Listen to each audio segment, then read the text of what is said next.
What's up guys, it's your boy Dorian here. So since we got our first look at Spider-Man in the new Civil War trailer, I thought it'd be a good idea to go ahead and do a fact video on him since I haven't done one yet. So yeah. My intros usually last a little bit longer, so I don't know what to do at this time slot. So number 1, he was almost named The Fly. Yeah, The Fly. When Stan Lee was creating a new superhero to follow up in the footsteps of the Fantastic Four, who were extremely popular at the time, he thought up Marvel's next hit after seeing a fly on the wall. According to the great Stan Lee, that got him thinking about a hero who could stick to walls, and Flyman and Insect Man were some of the ideas before Spider-Man. What if they would have named him Insect Man, like, hey look, it's our friendly neighborhood Insect Man?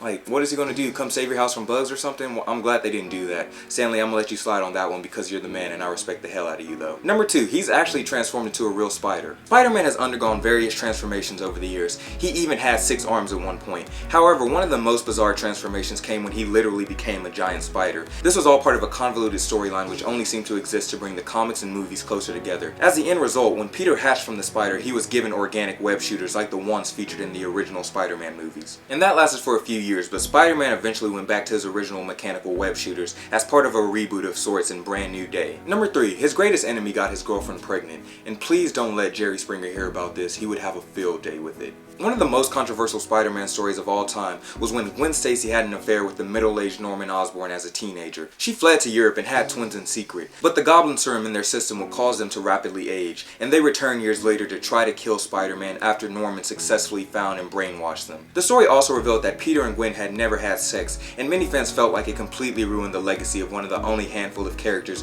who have remained dead. And as a result, it's now never referred to, like the newest Fantastic Four movie. But that also leads me to my number 4 moment. He was actually a member of the Fantastic Four team. And no, I didn't make this a number 4 fact on purpose, but since it is, let's just take a moment of silence for how bad that Fantastic Four movie was. God, it was fucking shit. Although they were working under the guise of the Future Foundation at the time, Spidey was part of the Fantastic Four team at one stage. This was following the tragic death of the Human Torch, and what better way to replace the group's wisecracking charismatic hero than with another one? Reed Richards' plan at the time also involved bettering the world through his scientific endeavors, and having Parker on board was a huge advantage. And as a welcoming gift, Spider-Man was gifted with a brand new suit that could never get dirty, and he was able to change the design of it with his mind, which is pretty cool. Like one day he could be like, oh, I'm feeling blue. One day the next day I could be like, I'm feeling red. He could just change the design to what I wish I could design that. Tony Stark wishes he could do that. No shade. Number 5, his powers are also mystic in type of way, like a Harry Potter type sense, like a Expecto Patronum. I don't know what that was. You may think that it was a radioactive spider that granted Peter Parker his extraordinary abilities, but it turns out that the spider already had the abilities to transfer those powers. The radiation just caused it to die. In fact, an ancient force had already chosen him to become Spider-Man, and as a totem, this is why so many of his enemies had been animalistic like Rhino and Vulture. And it might sound goofy, but it is a refreshing interpretation of Spidey's origin, and has remained part of the canon ever since. However, whether it was destiny or radioactivity has not been confirmed. Number 6, his parents worked for S.H.I.E.L.D. Richard and Mary Parker were government agents, serving as heroes long before their son suited up as Spider-Man. In fact, the two were also responsible for the first team-up between Spidey and Wolverine. A pregnant Mary and her husband actually saved Wolverine during a mission, but they were later killed by Red Skull after their son was born. I think it'd be cool if they could somehow try to tie his parents working for S.H.I.E.L.D. with Agent Carter, maybe in season 3 if it gets renewed, or maybe in season 4 if it gets renewed to season 4. But yeah, if they were able to tie that in somehow, get his parents on the show, and somehow if they could work out getting him on Agents of S.H.I.E.L.D., that'd be awesome. I was about to say badass, but that'd be awesome. Badass or awesome. One of my roommates just left. I fucking hate my roommates. Number 7, he wasn't Marvel's first Spider-Man. Spider-Man made his debut in the final issue of Amazing Fantasy, but he wasn't exactly Marvel's first spider-themed character. In the 1950s, comic book readers weren't all that interested in superheroes, so monsters and sci-fi stories dominated. Just a month before Spidey appeared in the Marvel Universe, an issue of Journey into Mystery featured a story called Where Will You Be When the Spider Strikes, focusing on a normal household spider who was transformed by radioactive waves. And this man spider could actually speak, but was killed by the end of the issue. And it's a shame that they never brought him back to face Spider-Man. They should do that one day.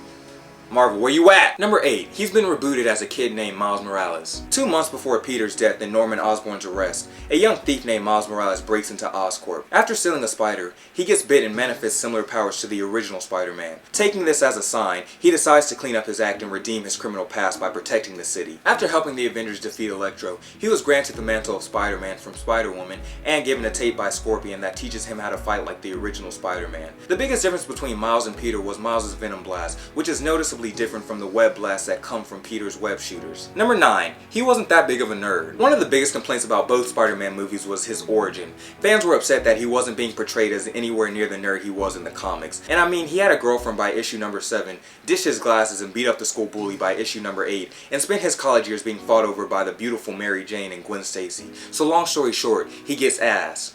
I don't think I'm gonna put that in this video, but if I do, good props to you, man. Props to you, Dorian, for uploading this. And number 10, he was a TV star, and no sex tape was involved. Neither of the movies focused on this, but after defeating Crusher Creel in a wrestling match, Spider-Man actually became a TV star. He created a flashy new costume, unlike the homemade version he wrestled in, and then began doing stunts on late-night TV shows and specials. Depending on which version of his origin story you read, this career went on for quite some time, until the fateful night the robber killed his Uncle Ben in a home invasion.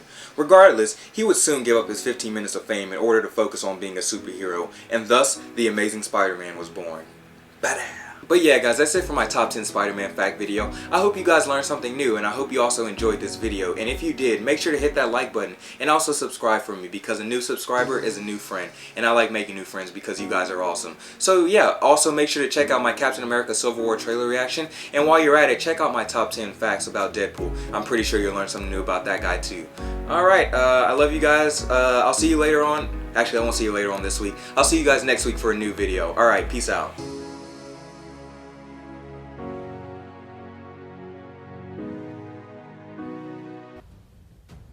Alright, I've run out of patience.